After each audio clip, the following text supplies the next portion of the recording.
Hi, Vicki. Pam Huntington here, and I'm going to go over your course with you today, give you some feedback, particularly on week 2. So I'm going to start here on your homepage, and it looks great. We know where we are. We know how to contact you. The only thing I'd like to see on this homepage is a Start Here button. It's not intuitive for students who have never been in Canvas or done an online class to go over to modules. Even if you've told them in the welcome letter, it's always helpful to have a Start Here link right here on your homepage. For me, I change after the first week. I change my homepage and I don't need it anymore. But I think for at least the first week or so, you need to have that Start Here button. I'm going to go ahead and I believe I've given you comments about your Start Here and your orientation module. So I'm going to jump right into, I believe, I'm not quite sure, and I know you're doing this class a little bit differently, so you may have to help me out here. So typically modules like this chapter 1 are for a week. If they're not, if a module, I know that my modules are not a week, they're actually 4 to 5 weeks. So I say up here in the heading, sexuality, chapter 1, weeks 4 through 6, or whatever it is. And then as I go down the assignments, I break them out with and let them know that they're in different weeks. So I'm a little confused here about how you structured the class. I'm not sure if week 1 is, or chapter 1 is week 1. And if that's so, then week 2, I'm only seeing a discussion board. So again, I really would like to better understand how it is you're designing this course. Keep in mind, it is not optional to redesign your Carnegie hours. For a 3-unit class, you need to have 9 hours of activities for a fully online class, and you really shouldn't have more or less. You can't have 3 one week and 12 another. They really need to be designed to have the proper amount of Carnegie hours per week. So setting that aside, I'm going to take a look here at this chapter 1. In the OEI rubric, it asks you to do what they call bookends, and that's where you start the module by telling the objectives and what's coming, what SLO they're assigned to, and due dates. And then at the end of the module, you have the mirror image of the bookend, but instead of saying what's coming, you say, congratulations, you've completed. So I really need to see those with each week's module, or however you're designing this.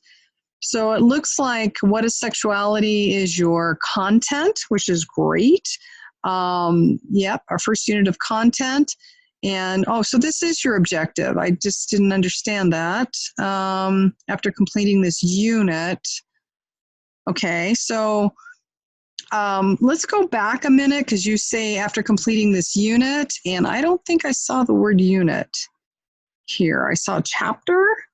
And I know this is a module, so I see module and I see chapters, but I didn't see units. So again, you just have to be consistent. Are you going to do all modules, all units, all weeks, so that students don't get confused? Because I wouldn't know how a unit differs from a chapter that differs from a module that differs from a week here.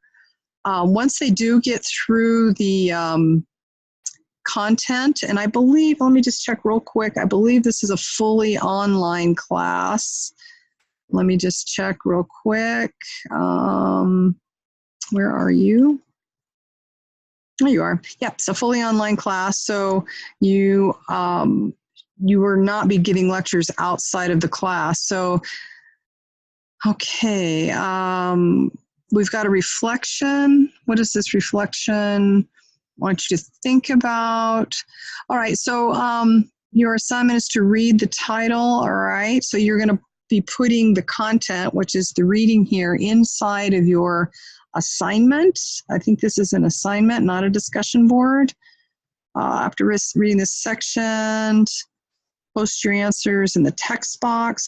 So keep in mind, I guess, and maybe you want it this way, that when you do an assignment and they're entering into the text box, it's only you and them that see the answer, not other students, and maybe that's what you want with this assignment. So that's fine. And I like that you have told them to actually write in the text box. That's important to tell them not only what they're going to be reading, but how they're going to facilitate this assignment. And you may even address why they're doing this. This assignment of challenges, I think this is absolutely beautiful. This is the why part that I was just speaking about. So you've got a rubric, all that's really good. And then they move on to our empathy project, and you've got this in a page. So I'm assuming these are directions. The assignment you'll be completing is the following assignment. Okay, I do the same thing. I put the directions in a page and I put a link to the assignment within the page. So that's great. And I don't think this was a group project, so you don't need to tell them how to do that. Okay. All right, so I'm happy with that. Now keep in mind, well, let me just go to this. Maybe it takes me to your assignment. I'll take a second. There we go.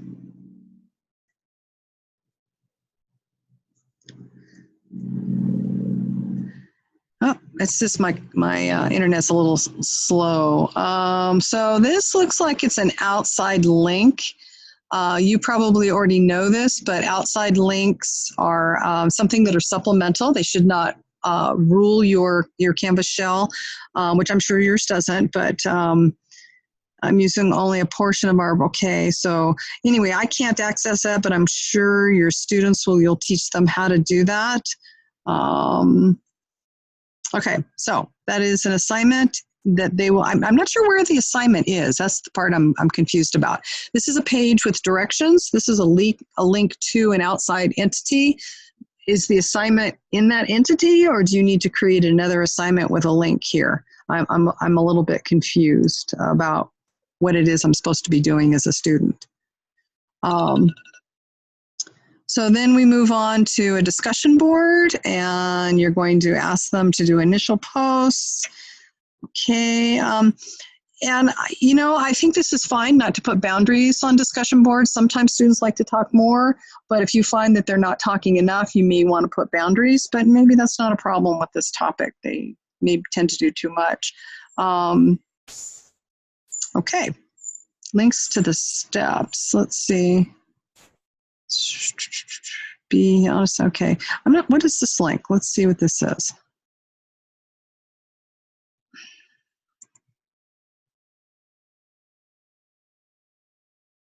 Oh, okay. So this is just a reminder of what they had been doing before. All right. And do you have a rubric with this discussion board? You do. Awesome.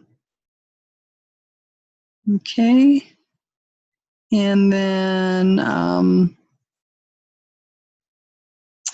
I'm not sure if this is a new assignment. Let me just look here. I can't tell. Oh, Pioneer in the Field. So it's more content that they're going to be doing. Then you've got a couple of quizzes and again, more pages. So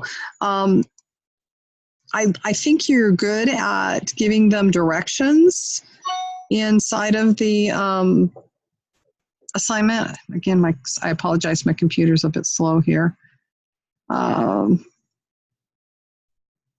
Watch the video, answer the questions. You can, the text box good, so I'm happy with all that. All right, so that looks pretty straightforward. And then you've got a couple of quizzes. And you are one of the few people who actually tell them what they need to be doing with this quiz, why they're doing it, and how to go about doing it. So I think that's all really good. Overall, I think you've got the good pieces to your course. I think we just need to, and maybe you just need to enlighten me how the course works, because I'm not seeing those units or chapters or modules or weeks. I'm not seeing how those flow to make the Carnegie units work. So again, maybe that's just something you need to enlighten me about. All right, well, we can chat during my office hour on Thursday, or if you'd like, we can chat during a time that's more convenient for you with a Zoom conference. Just let me know. Hopefully this was helpful, and we'll talk soon. Thanks so much. Bye-bye.